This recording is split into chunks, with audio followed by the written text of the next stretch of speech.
لكل من اتصل واستفسر عن الفيلا نموذج بي تاج المارينا. تعالوا نطوف ونشوف. حوش وموقف للسيارات كما تشوفوا، والحوش على الفيلا كامل. تسألوني عن مساحة الأرض. مساحة الأرض 300 متر مربع. مواد البناء ذات جودة عالية ومقاومة للرطوبة. هناك مدخلين للفيلا، المدخل الرئيسي مدخل الضيوف الرجال، ومدخل العوائل والبنات. هذا مدخل الرجال هنا، وهذا الباب من الخشب الأصلي الميلاني. الآن معنا هنا المجلس وحمام مستقل للرجال، مستقل. تعالوا نشوف. وهذه الصالة الخارجية تبع المجلس مع حمامها المستقل.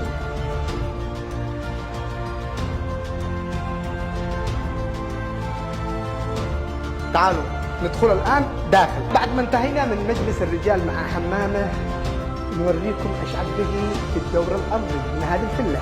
معانا صالة المعيشة. شوفوا على صالة واسعة وكبيرة، ملعب ما شاء الله. مساحة هذه صالة المعيشة 6×4. ديكور جميل.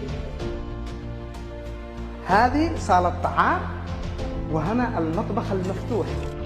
مطبخ يعني بنموذج أمريكي، حاجة حلوة. باقي تعالوا نشوف غرفة بحمامها مستقل مع مغسلة خارجية.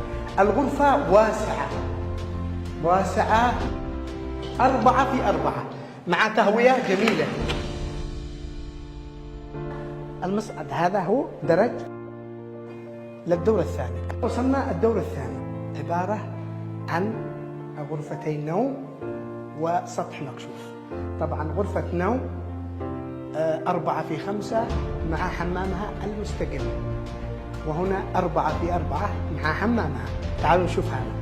طبعا هذه الغرفة مع صالة تبعها، صالة واسعة مع صالة هنا صغيرة مع حمامها. هذه الغرفة 4×5 ما شاء الله، غرفة نوم ومع إطلالة بحرية. شوفوا ما شاء الله.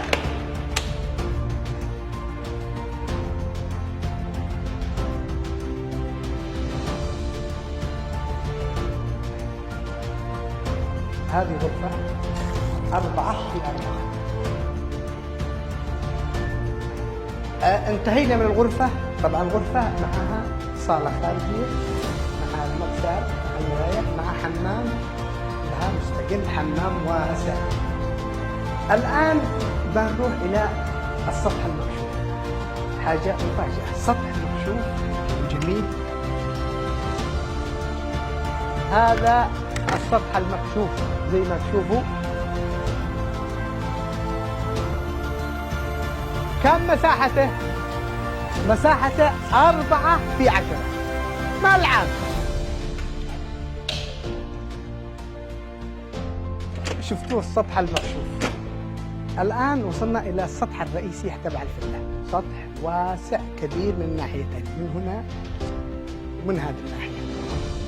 هذا الحلا كله موجود في الغيضة في محافظة الأمن والأمان، محافظة المهرة.